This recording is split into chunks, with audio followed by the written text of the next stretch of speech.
తాళ్ళ సుంకం పెంచితే తాగేటోడు కడతాడట. ఈ సామెత ఉండేది వెనకటికి. ఎందుకంటే తెలంగాణలో వెనకటి నుంచి విపరీతంగా తాడి చెట్లు ఉండేవి, కళ్ళు ఫేమస్ తెలంగాణలో. అప్పుడప్పుడు వెనకటి నుంచి కూడా ఈ తాళ్ళకి రకం కట్టేటోళ్ళు. దాన్ని ఎవరు కట్టాలంటే ఆ తాడిని గీసుకునే గౌడ్ సాబ్ కట్టాలి, అది గవర్నమెంట్కి పోద్ది. గవర్నమెంట్ కనుక రకం పెంచితే ఫైనల్గా దాని ఎఫెక్ట్ ఎవరి మీద పడుతుంది? తాగేటోళ్ళ మీద పడుతుంది.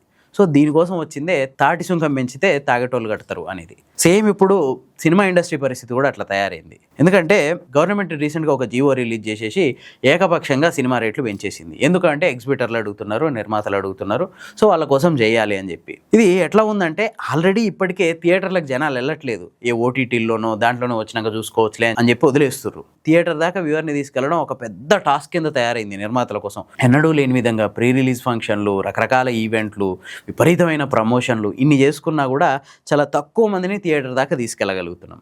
అట్లాంటిది టికెట్ల రేట్లు పెంచడం అనేది మూలిగే నక్క మీద తాటిపండు పడ్డట్టే లెక్క.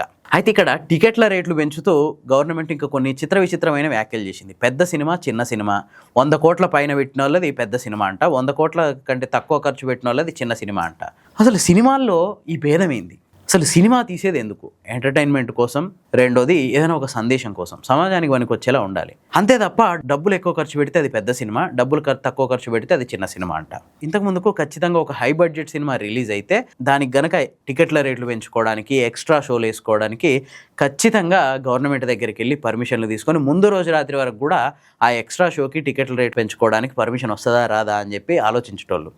కానీ ఇప్పుడు అట్లాంటి సమస్య ఏం లేదు. హ్యాపీగా మా సినిమాకి 100 కోట్ల రూపాయల కంటే ఎక్కువ బడ్జెట్ ఖర్చు పెట్టినాం అని చెప్పి చూపిస్తే చాలు, ఆటోమేటిక్గా మీ సినిమాకి ఎక్స్ట్రా షోసు, ఎక్స్ట్రా టికెట్ రేట్లు ఇవన్నీ ఆటోమేటిక్గా కన్ఫర్మ్ అయిపోతాయి అన్నమాట. కాకపోతే దీంట్లో ఒక చిన్న వెలక పెట్టింది. ₹1 కోటి లేదంటే 20%, అంటే సినిమాలో మొత్తం వచ్చిన లాభాల్లో 20%, లేదంటే ₹1 కోటి ఖచ్చితంగా సినిమా కార్మికుల సంక్షేమ నిధికి ఇస్తేనే ఇవన్నీ బెనిఫిట్స్ కలుగుతాయి అని చెప్పి గవర్నమెంట్ జీవోలో మెన్షన్ చేసింది. ఇది ఒక్కటి కొంతవరకు కరెక్ట్గా అనిపిస్తున్నా అసలు ఈ చిన్న సినిమా, పెద్ద సినిమా అనే భేదం నిజంగా చాలా దారుణమైన విషయం. గవర్నమెంటే ఇట్లాంటివి ఎంకరేజ్ చేస్తే అసలు ఏంది పరిస్థితి? ఇన్ని రోజులు 4 షోలే ఎక్కువ ఉండే, ఇప్పుడు ప్రతిరోజు 5 షోలు వేసుకోవడానికి అవకాశం కల్పించింది. ఈ 5 షోల్లో 1 షో మాత్రం చిన్న సినిమాకి అవకాశం కల్పించాలంట. అసలు గవర్నమెంట్ ఇచ్చిన ఎన్ని ఆర్డర్లు కరెక్ట్గా అమలు అవుతున్నాయి క్షేత్రస్థాయిలో? ఇప్పుడు ఇది అమలు అవుద్దా అంటే ఏంలే. హై బడ్జెట్ సినిమాలకి ఇక ఇప్పటి నుంచి గవర్నమెంట్ పర్మిషన్లు అవి ఇవి ఏం లేకుండా ఒక మొత్తం రెడ్ కార్పెట్ వచ్చి స్వాగతించడం కంటే అంతకుమించి ఏమి లేదు ఇందులో అనిపిస్తుంది. మరి ఇది కరెక్టేనా? అంటే సినిమాని హై బడ్జెట్, లో బడ్జెట్ అని చూడాలనా, లేదంటే సమాజానికి పనికొచ్చేది ఒక సందేశాత్మకమైన సినిమా, లేదంటే అద్భుతమైన ఎంటర్టైన్మెంట్ ఉంది, ఈ కోణంలో చూడాలనా? ఇప్పుడు ఈ 1 షో చిన్న సినిమాలకు కేటాయించడం వల్ల నిజంగా ఈ చిన్న సినిమాలకు న్యాయం జరుగుద్దా?